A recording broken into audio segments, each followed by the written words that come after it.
Welcome everyone to the Koenigsegg press conference where we're introducing for the first time ever, our production versions of the Agera and the Agera R. Last year we presented a show car of our Agera and had a great reception, so we decided to go towards production, and now here we are again with the production versions, and we're very happy to be here to present them to you. What we see here to the right is an Agera in its more standard format running on petrol. And what has happened since last year is that we now have, of course, the full production powertrain in the car with our highly bespoke and in-house developed 5-liter twin-turbo V8 engine and dual clutch, single input shaft, 7-speed gearbox with electronic differential, which I will go in a little bit more on details in a few minutes. These two cars here we've created in order to basically set new benchmarks for what Koenigsegg cars can do performance-wise, but not only performance-wise, also just for sheer drivability pleasure, make them as easy as possible to handle, even considering their massive performance. And one of the key issues to make, in this case, 940 horsepower and 1100 Newton meters to be able to make them handle well, and in this case 1115 horsepower and 1200 Newton meters of torque, is to have a very flexible engine characteristics. So for this new 5-liter turbocharged engine, we developed a completely new bespoke turbo system where we actually have several patents involved in order to reach the final result. What is interesting to note about these engines is that we actually have the highest mean cylinder pressure of any production car in the world, or any production engine in the world. It's a 30 bar BMEP, so that's really astonishing, as the kind of diesel engines with the highest pressure, they go to around 26, 27 bar, and the highest other petrol engine is maybe 22 or 23 bar. And of course one can ask the question, how can this be possible from such a small company and in such low volume to make such extreme engines? And that question is kind of difficult to answer, but we really put our mind to it and do a lot of testing. In our factory we have engine dyno, chassis dyno, engine simulation programs, and fortunately enough we have our own testing airfield with a 1.7 kilometer long straight where we can go 320 kilometers per hour all day long right outside the factory. So we can really put our components and engines to very stressful tests on top of the normal driving and mileage accumulation on normal roads, of course. And the turbo system, it has a very unique exhaust system that reduces back pressure by about 80% compared to traditional turbo exhaust systems that are homologated with, in this case, 4 catalytic converters. So we have a very unique setup for these catalytic converters to reduce the back pressure, and that is one of the keys to obtain so massive amounts of power, and in combination with great response time. These 5-liter engines actually have over 1000 Newton meters of torque at 2500 RPM, and in this case a peak of 1200 Newton meters. So it's great flexibility and great response time out of the turbos, partially due to the very unique exhaust system that we have patented. So this unique engine is then coupled to a very, again, special gearbox that we developed together with an Italian manufacturer called Cima. And first of all, it's a 7-speed gearbox. We have our own in-house developed electronic differential. And then we have something very unique inside the gearbox at the end of the input shaft, which is a wet hydraulic clutch brake.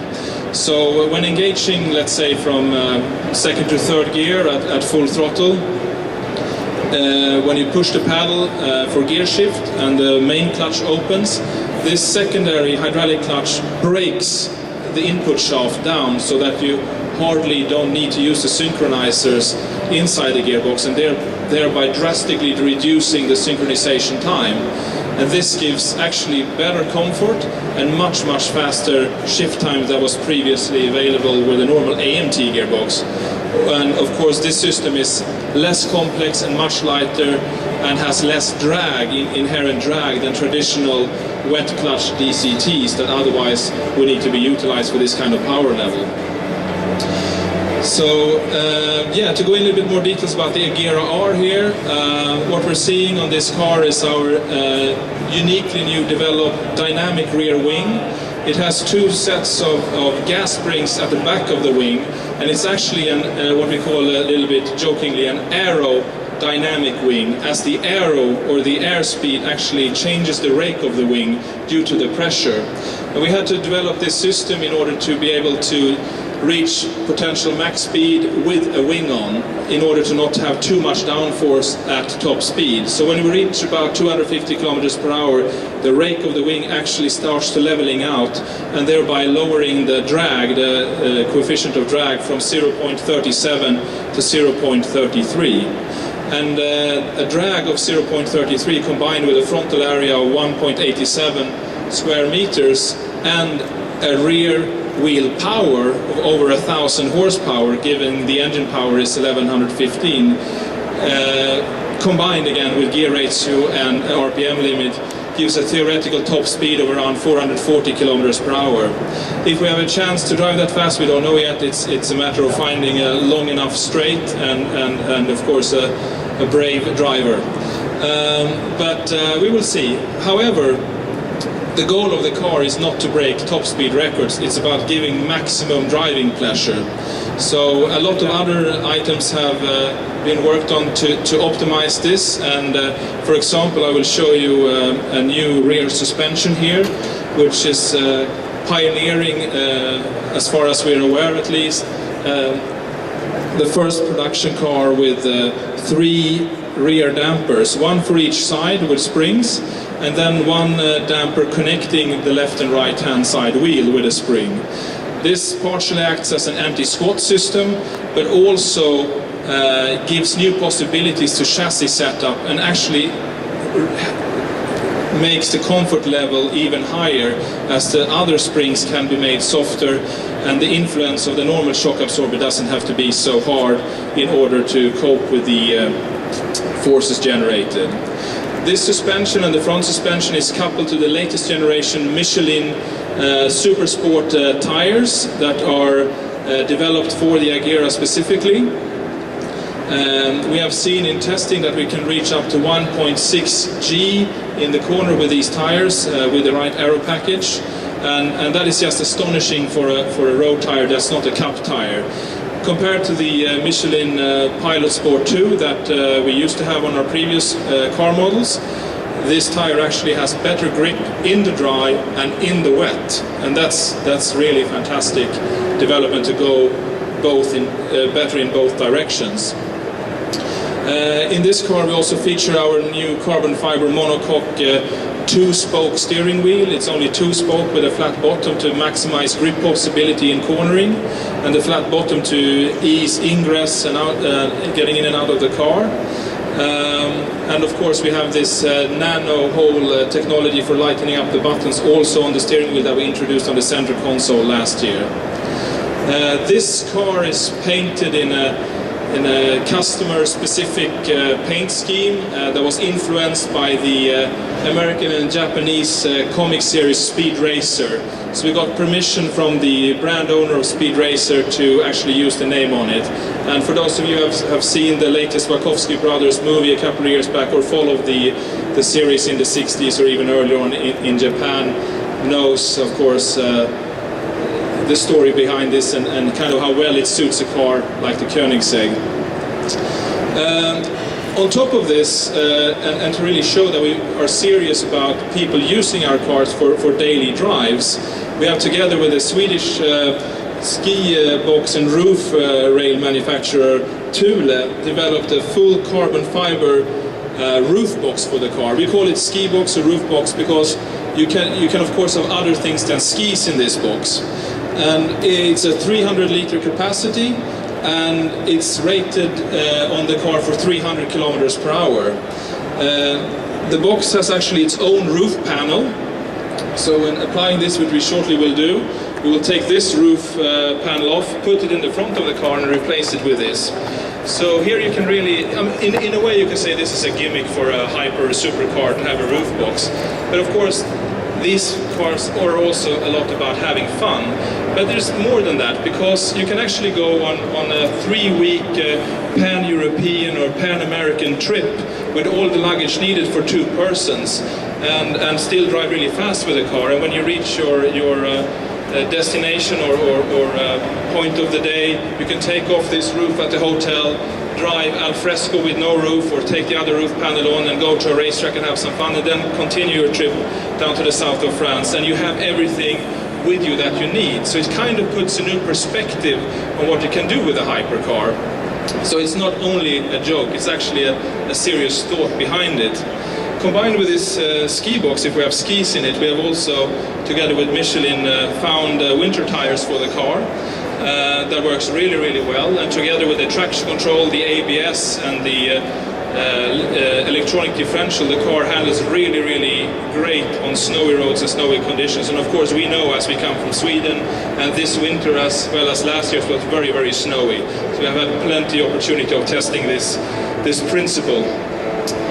Okay, so what I will do now is we will show you how this box works, and take off the roof of the car and put it in the front. So bear with me for a minute.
Hello? Yeah, so that's, I guess, pretty self-explanatory.